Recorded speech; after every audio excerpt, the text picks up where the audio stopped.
Ал тағы да сәлеметсіздер. Қадірлі менің біраз күнгі тыңдарманым. Бұл енді біздің 5-ші сабақ. Өткен сабақта уәде бергендей, мен енді бүгін диалогтардағы дауыс өзгертулер, дауыс арқылы мінездеме беру деп атайын осы сабақты. Кешегі сабағымызда жаңағы менің атым Қожаның 8-ші тарауын ашып болған едім. Міне дәл соның ары қарай бәріміз көріп жүрген менің атым Қожа фильміндегі жаңағы бұл кімнің үйі? Жұмағұлдың үйі деп келген жердегі диалогты ғана мысал алайық. Бұл кімнің үйі деп сұрады Сұлтан Секпілбет баладан ат үстінде тұрып. Жұмағұлдың үйі. Жұмағұл не істейді? Қой бағады. Кім бар үйде? Ешкім жоқ. Шешең қайда? Ана белдің астындағы сиырлы ауылға кетті. Қымыз бар ма? Қымыз жоқ. Бағана кісілер кеп ішіп кеткен. Ал енді өздеріңіз кинодан бәрін көріп жүрген бала көз алдарыңызға келді. Сұлтанды ойнаған актер көз алдарыңызға келіп отыр. Қожаны ойнаған актер көз алдарыңызға келіп отыр. Мінекей, мен әдейі сіздерге осы таныс дүниені мысалға алып отырмын. Енді осыны сіз қара сөз қып, көркем сөз қып оқитын болсаңыз, солар көз алдыңызға келеді.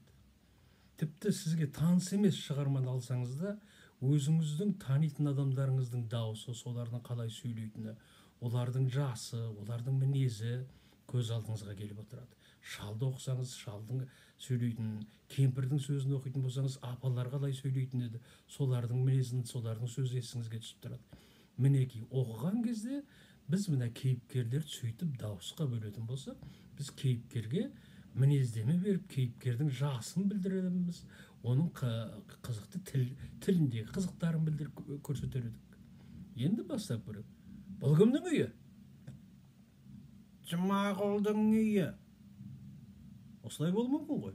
Енді мен 50-ден асып кеткен актермін, мен енді кішкентай баланың дауысын өз шамам келгенше жасап отырмын. Ал енді балалар оқитын болса, мүмкін олардың баланың дауысын басқаша салуы мүмкін. Солай ма?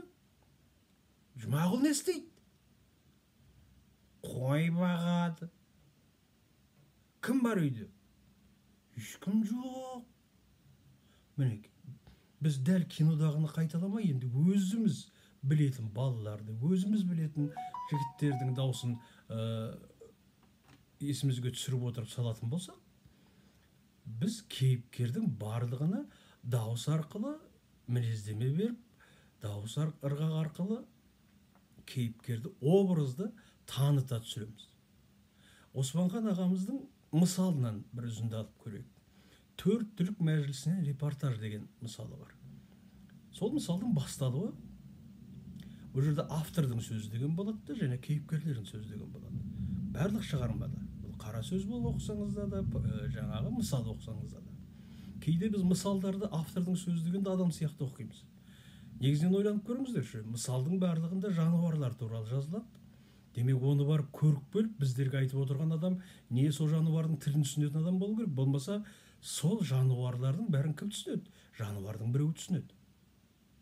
Демек, авторды да сол жануардың біреуі деп өзіңіз қиялыңызбен ойластырып алсаңыз, онда сіз авторды да жануарға айналдырып алуыңызға болады. Біз көбінесе осындай қателікті жіберіп алып жатамыз. Мысалды автордың сөзін адам болып оқып, жануардың сөзін жануар болып оқып. Ал енді Османханның мысалын бастап көрейік. Жиналыс ашылып, бұқа бастық сынға түсті. Жиналысқа кім қатысты? 4 түлік түгелімен келді, тек Көкбайтал кешігіп, шылбырын сүйретіп жүгенімен келді. Енді қайдадан бастайық. Жиналыс ашылып, бұқа бастық сынға түсті. Демек, мен бұқа деген сөзді астын сызып айтып отырмын. Жиналыстың да бір маңызды мәселе талқыланған үлкен жиналыс екенін жиналыс деп үрей тудырып айтып отырмын. Мінекей, сөзімізге образ беру, және образды алдына да бейнелеу, мен жай бұқа бастық дей салсам, ол бір лақпай ешкіме сөйтіп айтқан сияқты болып қалар еді. Бұқа бастық. деген кезде біздің көз алдымызға дәу қара бұқа елестей қалады.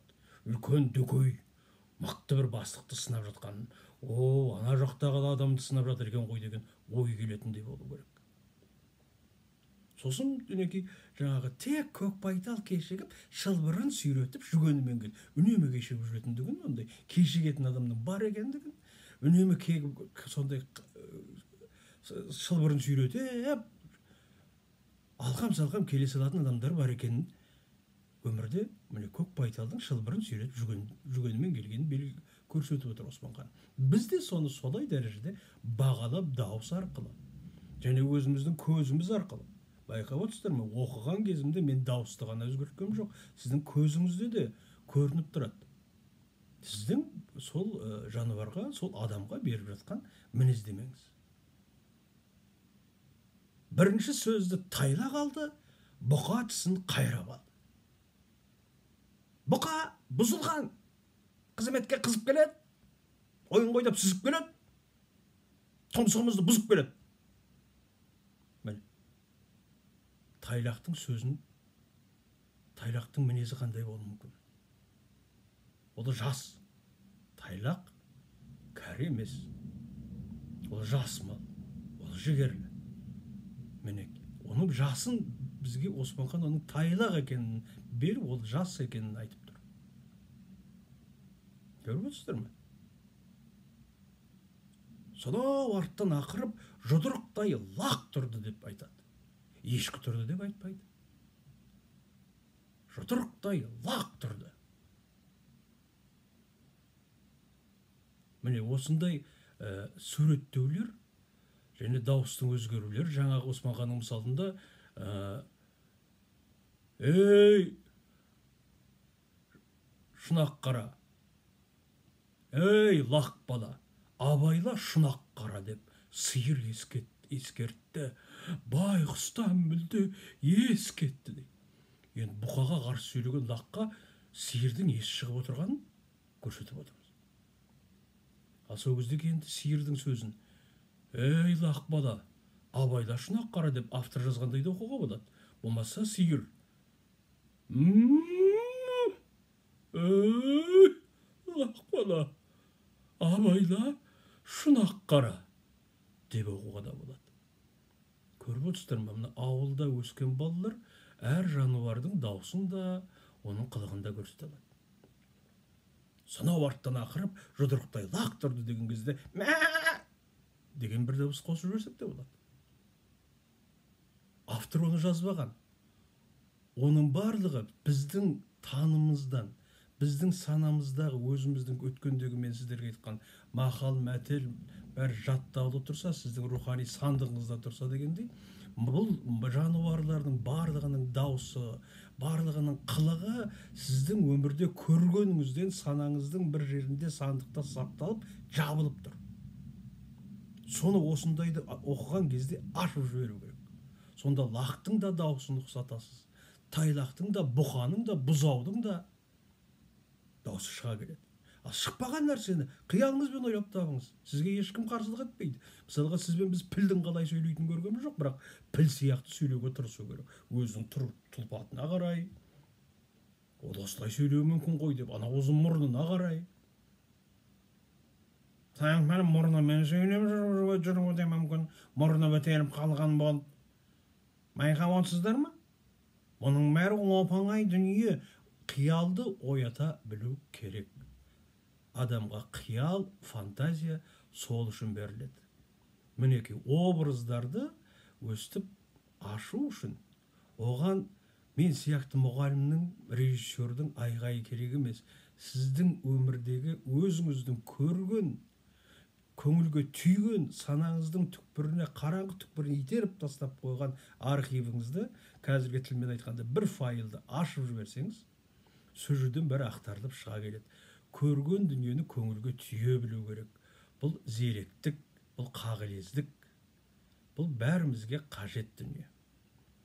Мінекей мен осымен бүгінгі сабақты да сіздерге түсінікті болды деп ойлап тәмамдаймын. Рахмет.